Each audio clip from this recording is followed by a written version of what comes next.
y la negociación de este pliego de peticiones significó una revolución en el manejo de la terminología. Quiero rescatar lo que Fabio y los demás compañeros de Nacional Judicial y de la Escuela Nacional Sindical decían acá cuando hablaban de la negociación colectiva. Yo encuentro que hay necesidad urgente de rescatar el significado de la terminología.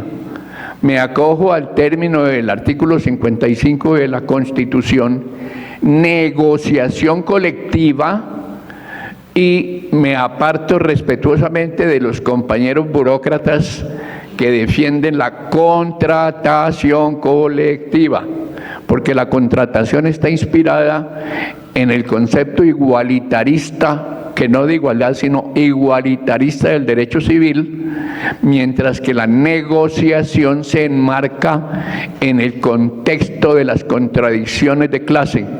No puedo entender el sindicalismo sino como un instrumento de la lucha de clases. Esto no es un problema jurídico, esto no es una cosa jurídica, sino que nosotros, los trabajadores y sus amigos, debemos entender que la lucha sindical es una lucha de clases, y quienes defendemos los sindicatos estamos del lado de los oprimidos, del lado de los explotados, mientras los que están del otro lado y presentan el sindicalismo como una cosa neutra para mostrar ayer públicamente a través de un vocero que supuestamente dice ser dirigente sindical, mostraba: hemos logrado un 4.5% de aumento en los salarios para todos los trabajadores del sector público.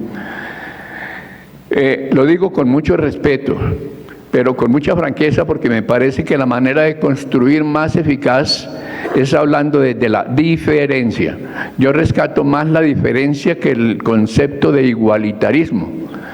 Y pienso muy distinto a los compañeros que encuentran que con un 4.5% de aumento se hizo un gran logro, porque no tuvo que intervenir el gobierno para fijar por decreto el salario mínimo.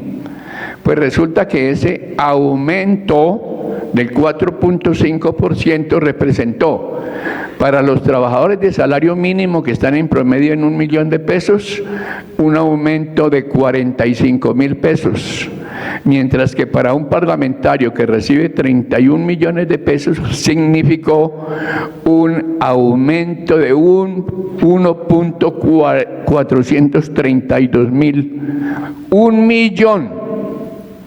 ¿Para quién negociaron los compañeros?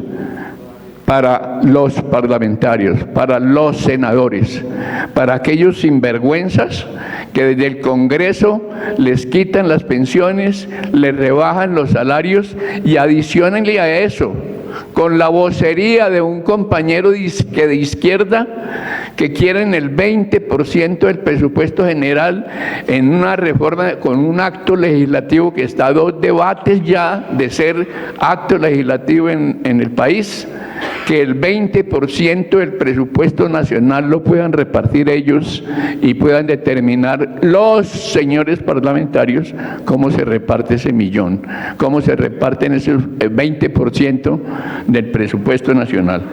Entonces, lo digo con mucho respeto, a mí me parece que eso no es así.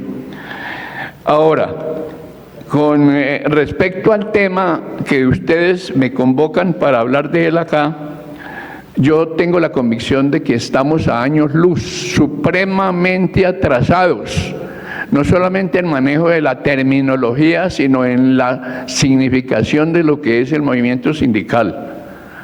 Nosotros todavía estamos con una legislación de 1930, discutiendo todavía la negociación a la luz de la legislación de la Ley 83 de 1931, mientras la realidad social anda con los computadores y la pelea de los chinos y los gringos para saber cuál es el computador y qué va a pasar con mi computador que todavía estoy pagando a plazos. La realidad nueva, la realidad nuestra, llama, compañeros, a que seamos creativos, imaginativos, Vean ustedes lo que está pasando. Mientras hablamos reivindicando el derecho de asociación, eso ya no existe. Tenemos que repensar la vigencia que puede tener el sindicalismo en el momento actual. Destaco el comentario que hicieron unos compañeros, lo aplaudo, de dar el paso a la actividad política, no a la actividad político-partidista o a la actividad político-electorera, no, a la actividad política, que es lo que han hecho los compañeros maestros, porque yo fui el primero en promover eso, en la FECODE. En la FECODE no es el tema, compañero Fabio, de rama industrial o de sector educativo o productivo, o de sector político.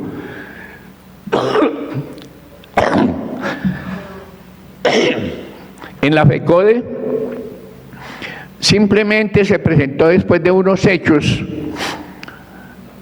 el derecho. Siempre en la historia de la humanidad los hechos preceden al derecho. Primero fue la huelga, gracias, y luego fue el derecho, y el derecho no es para mejorarla, es para restringirla, es para amarrarla. Las normas no producen, no avanzan, no producen avances sociales. Las normas frenan, enredan, amarran, reprimen y extinguen garantías. Cuando FECODE, a través de hechos sociales, hechos sociales, no derechos, no discusión del artículo de la Constitución, de la ley, etcétera, sino hechos sociales. Logramos con hechos sociales que se tuviera en cuenta desde el plebiscito de 1957, cuando se dijo no menos del 10% debe destinarse a educación. Se habían repartido el país entre liberales y conservadores, y eso generó 300.000 muertos en la violencia del siglo pasado, entre liberales y conservadores. Ahí salimos los maestros. Cada año se nombraban los maestros, ¿eran liberales o eran conservadores? Yo tenía un gran problema porque por el lado de mi papá éramos liberales, y entonces nos tocaba el turno cuando nombraban maestros liberales, pero cuando le tocaba el turno a mi mamá, que eran maestros conservadores, me quedaba sin puesto, porque se repartían el presupuesto entre liberales y conservadores. Esa lucha de mitad de siglo anterior, que hay que ver contextualizada con la Revolución Cubana, los jóvenes de esa época, y ahí me acompaña Fabio, compañero Fabio, y los compañeros de la Escuela Nacional Sindical, todos los de esa generación fuimos revolucionarios, amigos del Che Guevara, defendíamos al Che Guevara, usábamos la gorra del Che Guevara, porque éramos revolucionarios por la Revolución Cubana. Ahí no había de izquierda, de derecha, no. Pero lo que quiero significar es que esa realidad social no la hemos logrado superar en el momento actual. Los compañeros que actualmente están frente a las organizaciones sindicales tienen la obligación histórica de ser los protagonistas de una nueva realidad social, en un momento trascendental del país. A mí me gusta mucho la polarización que se está viviendo en este momento en el país, porque me gusta la diferencia y me gusta que nos diferenciemos realmente, que los compañeros que se incorporaron después de haber entregado su vida y la de sus familias en la lucha armada por transformar este país, nos vengan a ayudar a los que de la legalidad estamos luchando con una concepción revolucionaria por transformar este país. Simplemente nosotros negociamos una adición a la Convención Colectiva de Trabajo, y fue el mecanismo que obtuvimos para mejorar, utilizando ese verbo que está en el artículo 53 de la Constitución Política del país, para mejorar las condiciones de los trabajadores, que también está en el artículo 55 sobre mejoramiento de las condiciones de los trabajadores. Y ese avance permitió una cosa muy concreta. Empiezan los negociadores en la mesa con los compañeros de Anebre, lo de siempre: estamos muy mal, hay crisis, y lloran en tal forma que cuando terminan las sesiones de arreglo directo, casi que el trabajador tiene que promover una colecta para rescatar la situación económica tan grave del patrono, si uno pierde su fuente de trabajo, su fuente de vida. Aquí no pasó eso. Los negociadores de la empresa fueron saliendo uno por uno, porque los compañeros, con una enorme responsabilidad, que también es revolucionaria esa actitud, porque discúlpenme, los compañeros dirigentes sindicales tienen la costumbre de negociar mientras los patronos se preparan en la Universidad de los Andes o en la Universidad Externado de Colombia o en EAFIT para negociar pliegos de peticiones. Los compañeros llegan a la mesa con la berraquera: compañero, hasta las últimas consecuencias, compañero. Compañero, ¿usted estudió cómo va a manejar ese pliego? ¿Cómo lo vamos a presentar? Sí, compañero, tranquilo, compañero, vamos hasta las últimas consecuencias, compañero. Pliegos de 200 puntos. ¿Cómo le fue, compañero? Bien, compañero, aumentamos el 4.5%, 1.432.000 para los parlamentarios y 45.000 pesos para los trabajadores, compañeros. Teníamos 200 puntos, compañeros, y sacamos 146 puntos, solo nos quedaron 4 por fuera. Perdimos la estabilidad, perdimos las pensiones, perdimos la cesantía, pero nos fue muy bien la berraquera, compañero, hasta las últimas consecuencias, compañero.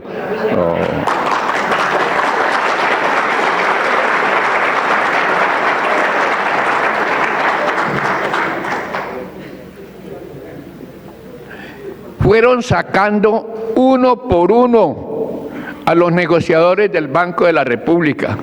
Los compañeros estudiaron muy bien cuál es el papel de esta institución en el manejo de la economía del país, que mientras el artículo 330 y siguientes, que se refieren a la economía y a la banca y al poder económico de los patronos, tiene una regulación en la Constitución, los artículos 53 de la Constitución y 145 del Código Sustantivo del Trabajo se refieren al salario de los trabajadores, y que es allí donde deben ubicar su pelea, su lucha, y que el papel del banco es el de establecer una regulación de la economía del país. Y yo pienso que ahí está la base de lo que debe ser la negociación de los futuros salarios mínimos. No, me aumentaron el 4% o el 2% o el 3%. No, señor. El ajuste del salario mínimo debe establecerse sobre las necesidades de los trabajadores.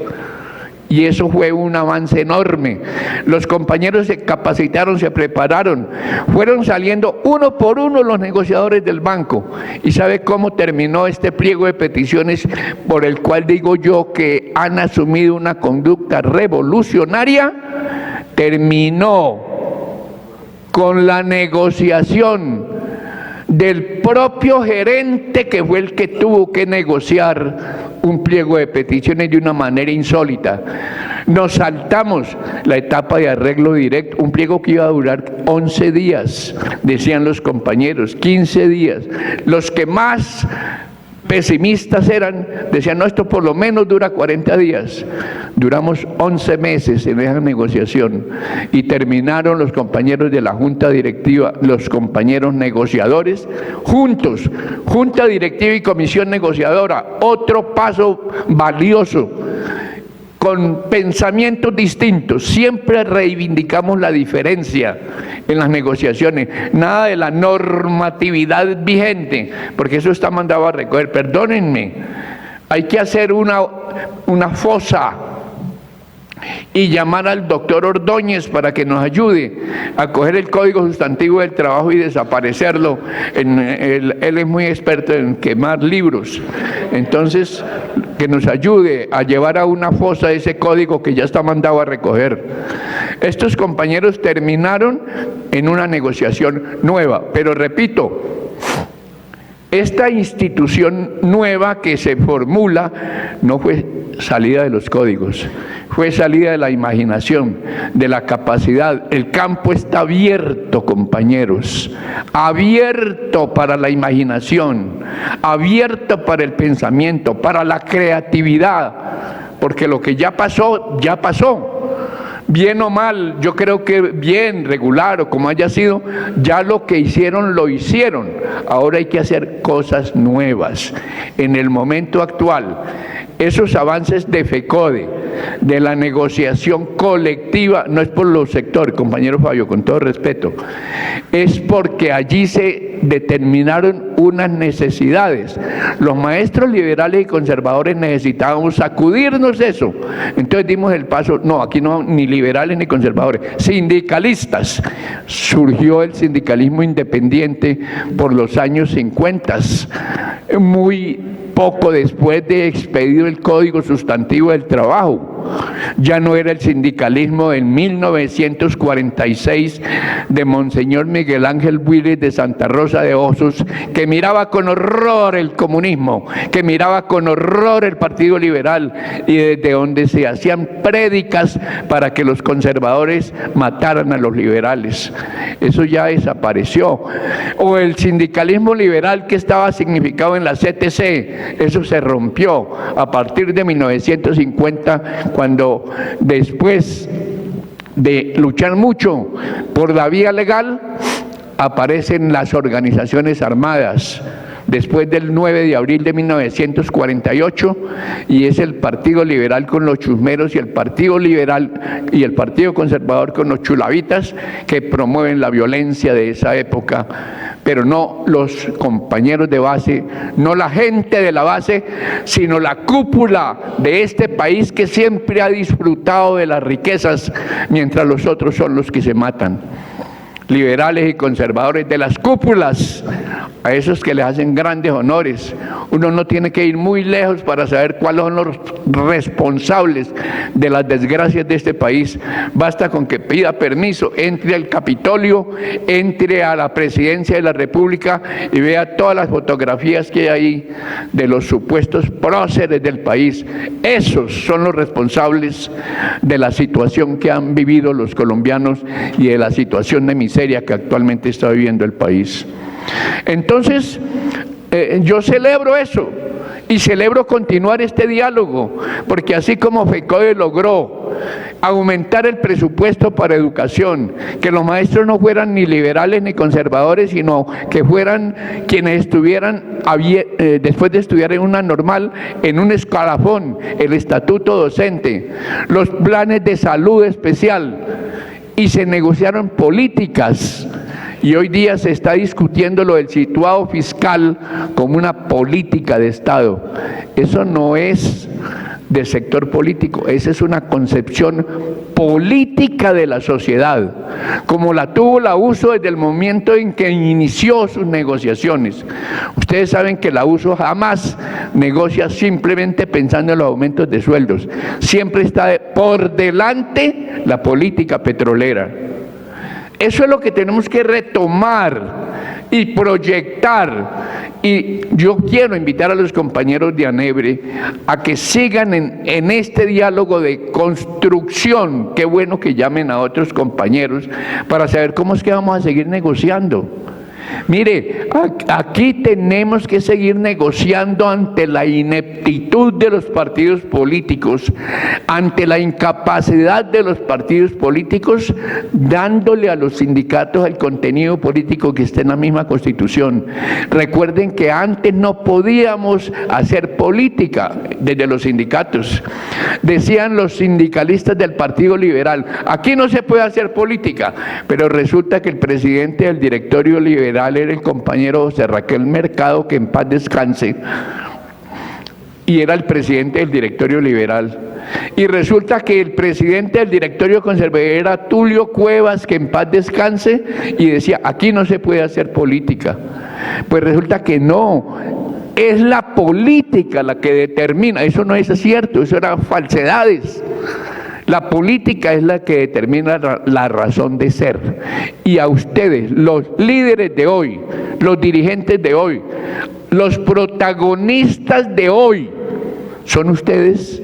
Tienen que dar el paso y sacudirse de ese viejo código, de esas viejas estructuras, de esa vieja forma de hacer sindicalismo y avanzar en el desarrollo de políticas. Por ejemplo, ahorita que se está discutiendo en materia de pensiones, los hermanos Montenegro, que se especializaron en hacer fondos de pensiones para enriquecer el sector financiero, son compañeros que vienen de muy abajo, son humildes, eran humildes, y hoy día son los billones de pesos que tienen los fondos, Asofondos en Colombia, que es el sector económico más poderoso del país, el que le permitió al doctor Germán Vargas Lleras hacer las mega carreteras, las mega obras, cuyos contratos todavía no han salido a la luz pública. Esperemos que pase lo de Odebrecht, que forzosamente tuvo que haber sido así, para ver qué es lo que pasa de aquí en adelante. Entonces los sindicatos me parece que se tienen que preparar para negociar políticas. Esto está tan despiporrado en el país que los sindicatos van a ser la opción, ejerciendo políticas en materia de salud, los médicos, los trabajadores de la salud a través de sus organizaciones. En materia eléctrica, las organizaciones sindicales, porque son los trabajadores del sector eléctrico los que saben de esos negocios, no las multinacionales que vienen a meter sus cochinadas de contratos perversos a comprar funcionarios que han sido capacitados en las universidades de la burguesía para hacer negocios. Estamos en vísperas de hacer cosas, primero los hechos, después el derecho.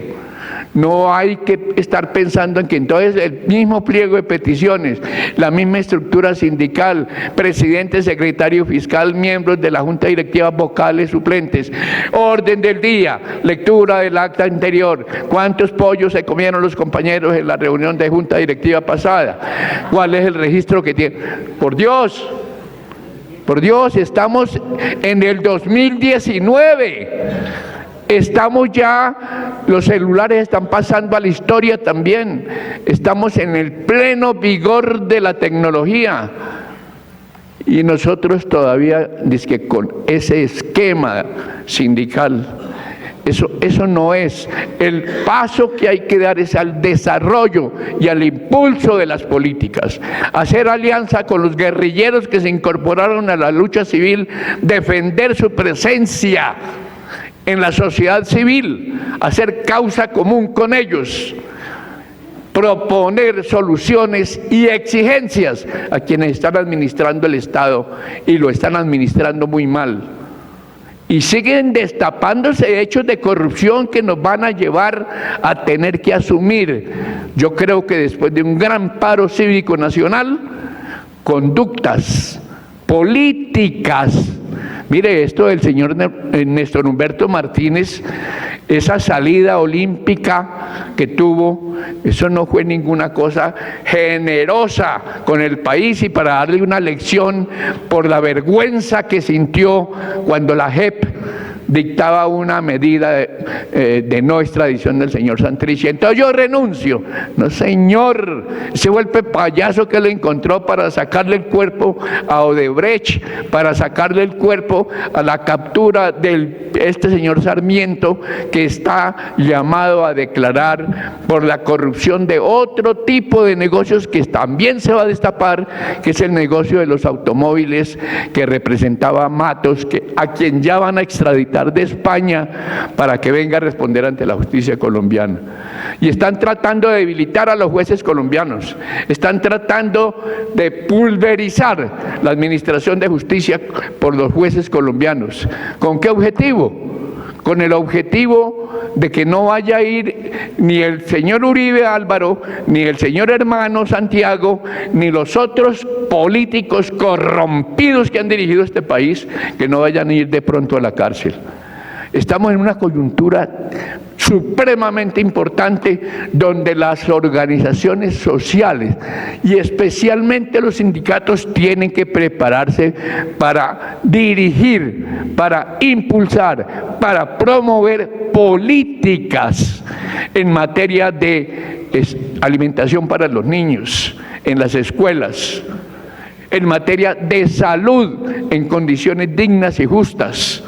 Lo que decía aquí la compañera al comenzar esto, tenemos que exigir, promover, organizar desde los sindicatos unas nuevas condiciones que nos permitan vivir bien, vivir como se nos dé la gana y vivir sin humillaciones.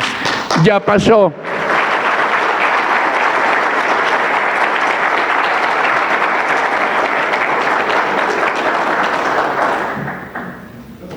Ya pasó el turno de estos señores burgueses, de este sindicalismo que no debe ser el que defendamos. Hay un sindicalismo moribundo que no podemos oxigenar. Es ese sindicalismo reclamero que no se atreve a ejercer la política, no las elecciones, no los puestos, no la política tradicional corrupta, la política del presente y del futuro para vivir bien, empezando por sus propios miembros de la familia.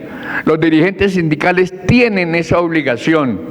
Los compañeros, por ejemplo, de ANEBRE, tienen que atreverse a dar el paso para que la negociación del futuro inmediato de pliegos de peticiones tengan en cuenta por lo menos lo que dice el artículo 145 del Código Sustantivo del Trabajo, que es el salario es aquella suma que debe recibir todo trabajador para atender sus necesidades, las de su familia, en el plano material, moral y cultural.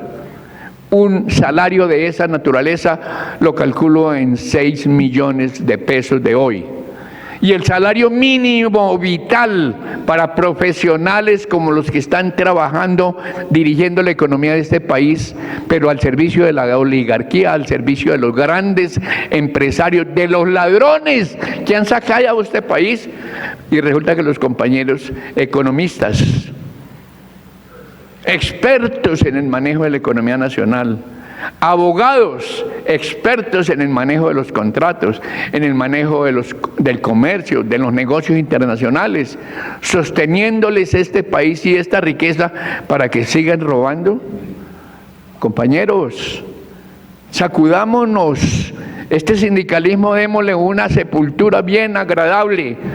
Llamemos, repito, llamemos a Ordóñez que nos ayude a quemar convenciones de esas que ya no sirven y a hacer una nueva política, a determinar nuevas políticas.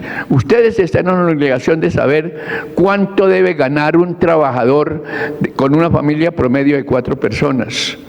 Y es desde ahora que hay que estar programando para el futuro inmediato cuál va a ser el ingreso, cuáles van a ser los negocios que maneja el Banco de la República, cómo va a ser la política del encaje bancario, cómo van a cumplir su tarea los bancos que funcionan en el país, la plata que llega a lo que llamaban la ventanilla siniestra, la plata del narcotráfico, la plata de los secuestros, la plata de los bandidos, allá llega el Banco de la República.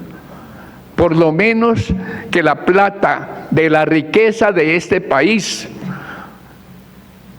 los recursos que todavía tiene inmensos este país, que la pelea inmediata que se viene por el agua, porque esa va a ser la lucha, la próxima guerra mundial va a ser la guerra por el agua, por tener bebida. En Santa Marta no hay agua, en la costa ya no hay agua.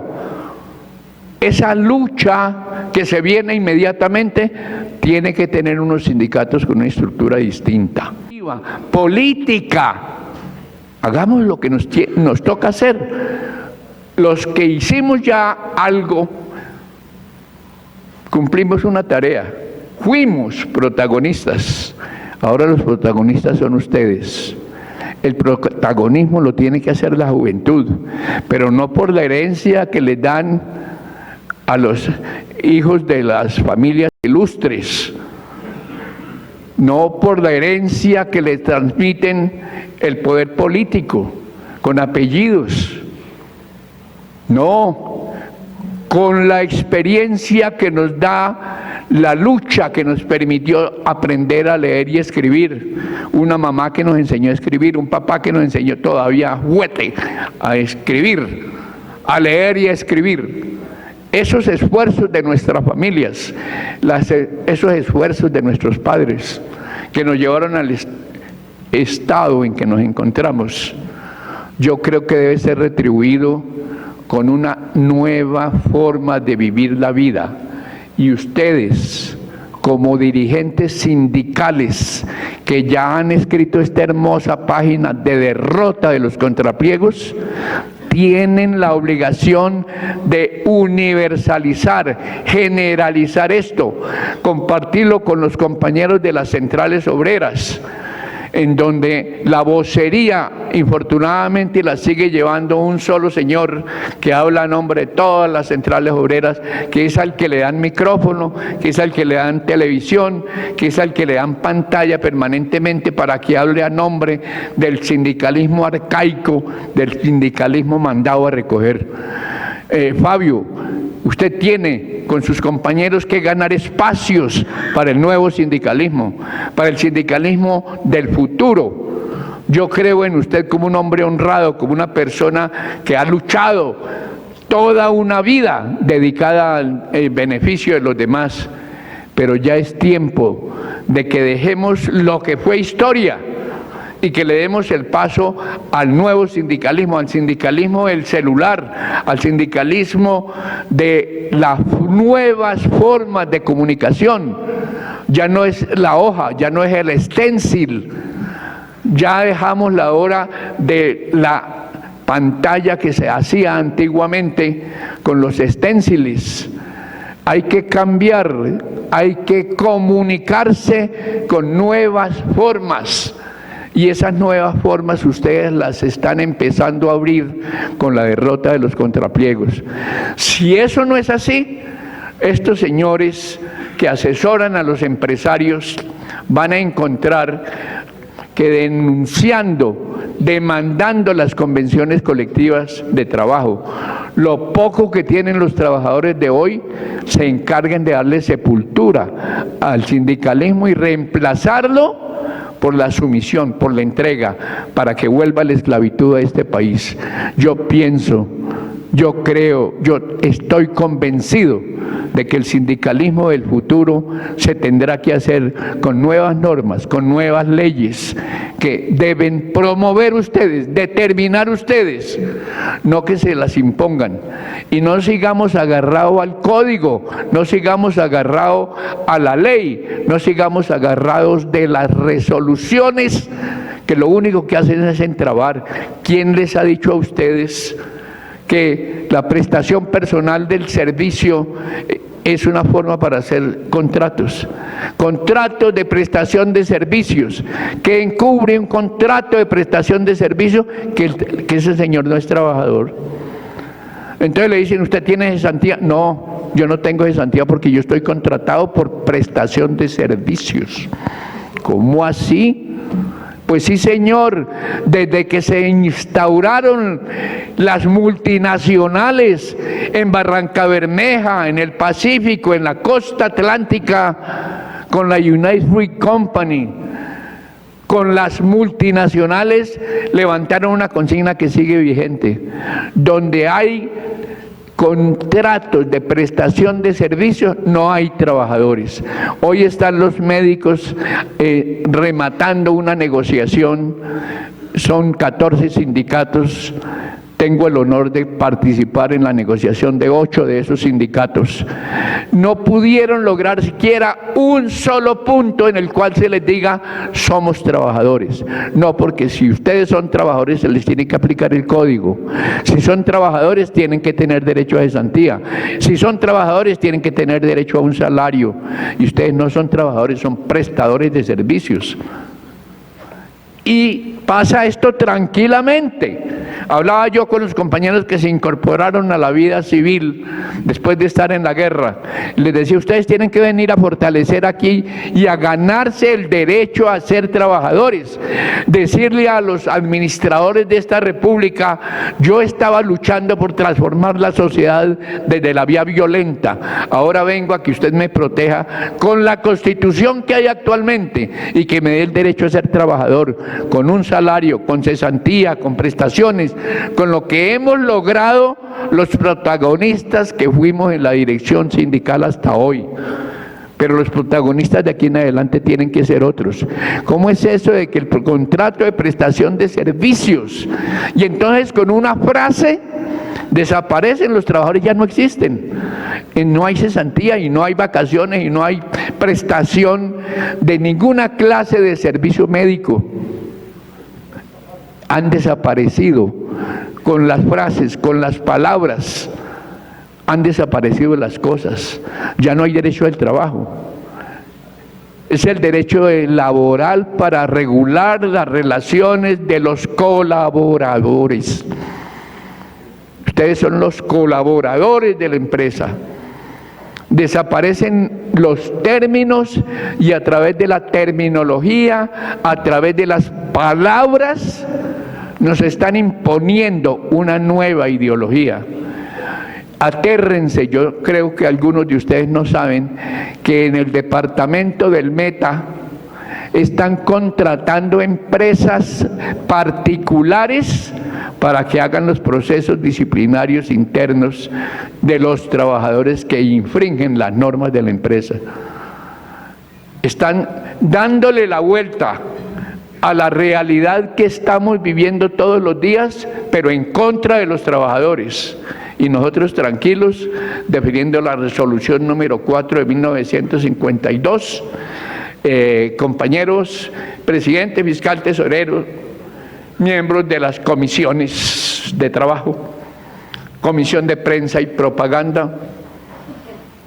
¿Prensa y propaganda de qué? ¿Prensa y propaganda de qué?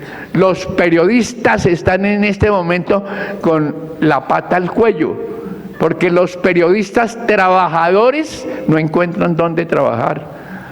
No hay libertad de expresión, no hay libertad de prensa, hay libertad de empresa para darles por la cabeza a todos los trabajadores. Me haría muy largo para exponerles todo lo que pienso. Estoy seguro de que vamos a seguir trabajando con nueva visión, un poquito de esfuerzo mental, para saber qué es lo que nos trae el futuro inmediato. Servicios, pero de verdad, verdad. Necesitamos paz.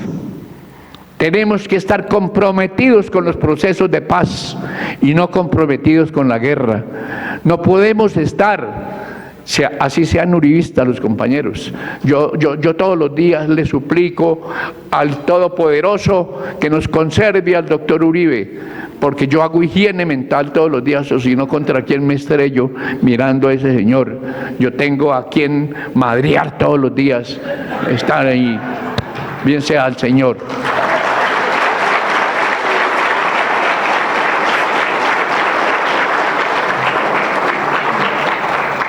Pero hay un gran paso de la discusión teórica a la realidad práctica. Comprometámonos en primer lugar con la paz. Tenemos que sacar adelante la paz. Tenemos que sacar adelante la paz. La vida con los trabajadores de la salud, que son los que saben de vida, son los que saben de salud. En la vivienda. Y para eso los servicios públicos, con los trabajadores de la energía. Mire, estamos haciendo un esfuerzo para hacer una estructura.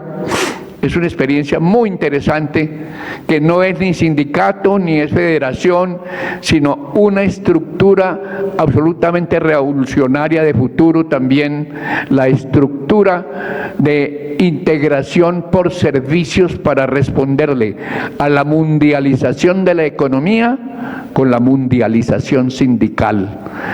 Podemos hacer una asamblea con socios y estamos haciendo esa experiencia en Pekín, en el Canadá, en la Argentina, mientras estamos reunidos aquí tomándonos un café, una asamblea con el celular donde los compañeros están dando opiniones sobre eso. ¿Se imaginan ustedes lo que significaría una integración continental en toda Sudamérica, donde las multinacionales están haciendo su agosto con la explotación de la energía, y en una sección de esas demostrar el poder que tienen los trabajadores organizados con un minuto de desaparición de la energía concertada, acordada, promovida por una organización? Nosotros no podemos seguir en el sindicato y peleando si es el de industria, si es el de base, si es el de servicios varios. Perdónenme, compañeros, eso mandaba a recoger.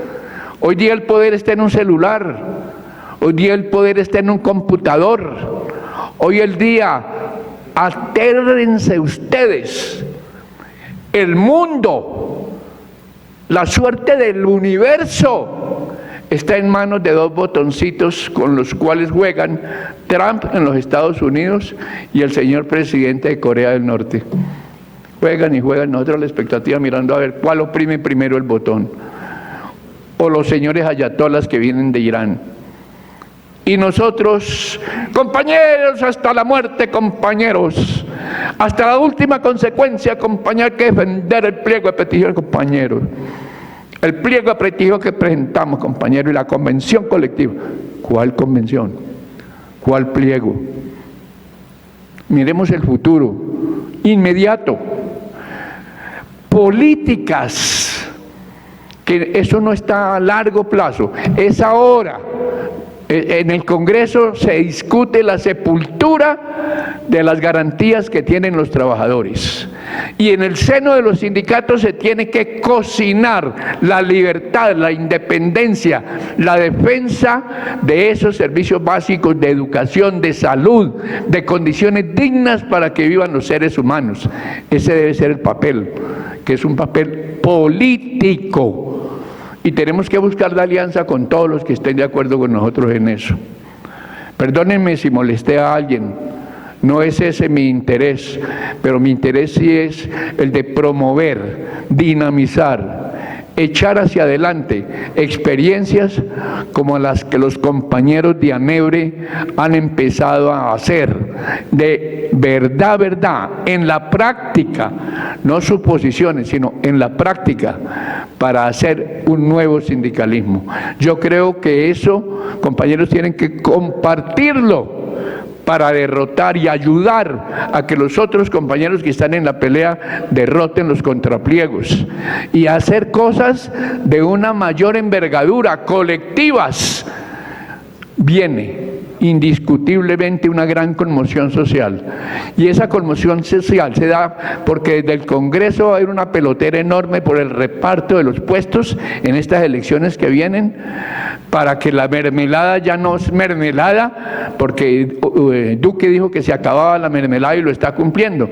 Ahora ya no hay mermelada sino arequipe, es lo que van a repartir a partir de las próximas elecciones. Entonces nosotros no podemos someternos a esos chantajes desde la dirección del país. Tenemos que buscar la autonomía, tenemos que buscar la independencia y estar prestos a forzar negociaciones colectivas sobre hechos concretos, sobre realidades concretas, sobre la prestación eficaz de los servicios de salud. Los médicos y los trabajadores de la salud hacia allá van. Logramos una ley estatutaria de la salud excelente, pues llegaron los señores empresarios de los medicamentos, los fabricantes de los medicamentos, los empresarios de la salud, los negociantes de la salud, los traficantes del paseo de la muerte, llegaron y ya le fueron colgando cosas hasta que la hicieron inoperante. La ley de la salud. Ellos tienen lobistas, ellos saben dónde están los ejes del poder, ellos saben cómo manejar eso. Claro, se está destapando. ¿Por qué? Porque hubo billete verde. Eso es lo que ha venido moviendo este país, no más billete verde. Inteligencia, creatividad, nuevas formas de acción. Yo los felicito, compañeros de ANEBRE, me siento muy orgulloso y espero poder seguir siendo un soldado en la lucha con ustedes. Discúlpenme y muchas gracias.